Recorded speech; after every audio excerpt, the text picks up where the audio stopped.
আবারও স্বাগতম আপনাদের অজানা বার্তা 2.0 চ্যানেলে। এখানে আমরা উন্মোচন করি ইতিহাসের রহস্য, ভূগোলের অজানা দিক, আরও বিভিন্ন তথ্য যা চিরকাল ঢাকা ছিল অন্ধকারের অন্তরালে। কিন্তু আজকে আমরা যে বিষয়টি সম্পর্কে আলোচনা করব, যা ইতিহাসের পাতায় সুখ নয় বরং গভীর কালো মেঘে ঢাকা দিন হিসেবে গণনা করা হবে। ঘটনাটির সূত্রপাত হয় 2025 সালের জুলাই মাসের 21 তারিখে। সেই ঘটনায় জড়িত আছে বাংলাদেশ বিমান বাহিনীর একজন কর্মকর্তা।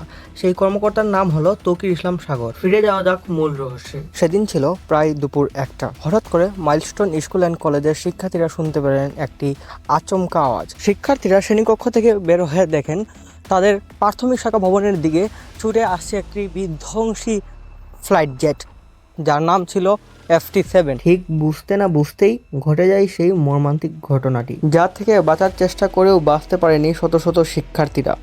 তাদের কোমল দেহ পুড়ে ছারখার হয় সেই আগুনে। আবার কিছু শিক্ষার্থীকে রেস্কিউ করা হয়েছিল, যার 4 ভাগের 2 ভাগ পরবর্তীতে মৃত্যুবরণ করেন। তাদের সাথে মৃত্যুবরণ করেন তাদের অপূরণ হওয়া স্বপ্নগুলো। কেউ হতে চেয়েছিল ডাক্তার, কেউ বা পাইলট, কেউ বা ইঞ্জিনিয়ার। ঘটনাটি পুরোপুরি বোঝার জন্য আমাদের চলে যেতে হবে ঢাকা তেজগাঁও বীর উত্তম একে খন্দকার বিমান ঘাঁটিতে। সেখান থেকে লেফটেন্যান্ট তৌকির তার অন্তিম প্রশিক্ষণ শুরু করেন FT-7 BGI ফ্লাইট দ্বারা। এরপর প্রায় 12 মিনিট তিনি আকাশে ভাসমান থাকেন।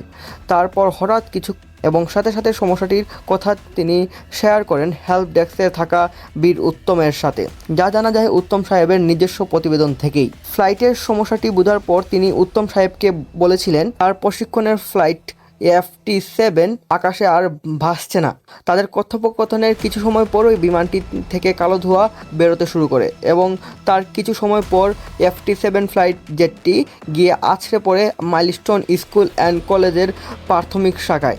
ফ্লাইটটি যে ভবনে আছড়ে পড়ে সেই ভবনটি পরিপূর্ণ ছিল ছোট ছোট সোনামণিদের দ্বারা, যারা আশায় ছিলেন আর কিছু সময় পর বাসায় ফিরে যাবেন, মায়ের হাতের তৈরি খাবার খাবেন এবং বাবার সাথে ঘুরতে যাবেন। কিন্তু সেই আশা আর পূরণ হয়নি। FT-7 ফ্লাইটটি আছড়ে পড়ার ফেটে যায় ফ্লাইটে থাকা ফুয়েল ট্যাঙ্ক, যা সৃষ্টি করে প্রচণ্ড বড় একটি বিস্ফোরণ। তার ফলে প্রাথমিক শাখার পুরো ভবনে আগুন ছড়িয়ে পড়ে, যা থেকে বাঁচার চেষ্টা করেও বাঁচতে পারেনি শত শত শিক্ষার্থীরা। ফ্লাইটটি সম্পর্কে কিছু তথ্য যা আপনাদের কাছে তুলে না ধরলেই নয়। ফ্লাইটটি 2013 সালে চীন দেশ থেকে আমদানি করা হয়। সেটি উৎপাদন করা হয় 1965 থেকে 1913 সাল পর্যন্ত। বর্তমানে সেই ফ্লাইটের উৎপাদন ব্যবস্থা বন্ধ রয়েছে। ফ্লাইটটির অতীতে রয়েছে এই রকম আরও অনেক রক্তক্ষয়ী ইতিহাস। FT-7 ফ্লাইটটি বর্তমানে অন্যান্য দেশগুলো মিউজিয়ামে রেখেছে ইতিহাসকে স্মরণ রাখার জন্য। সেখানে বাংলাদেশের মতো দেশ সেই ফ্লাইটটি ব্যবহার করছে বিমান বাহিনীদের প্রশিক্ষণ দেওয়ার জন্য, যা শুনতে পুরো আশ্চর্য মনে হলেও বাস্তবতা এটাই। সর্বশেষে সরকার ও বিমান বাহিনীর কর্মকর্তাদের অসচেতনতার কারণে অনেক কোমল প্রাণ চলে গেল না ফেরার দেশে।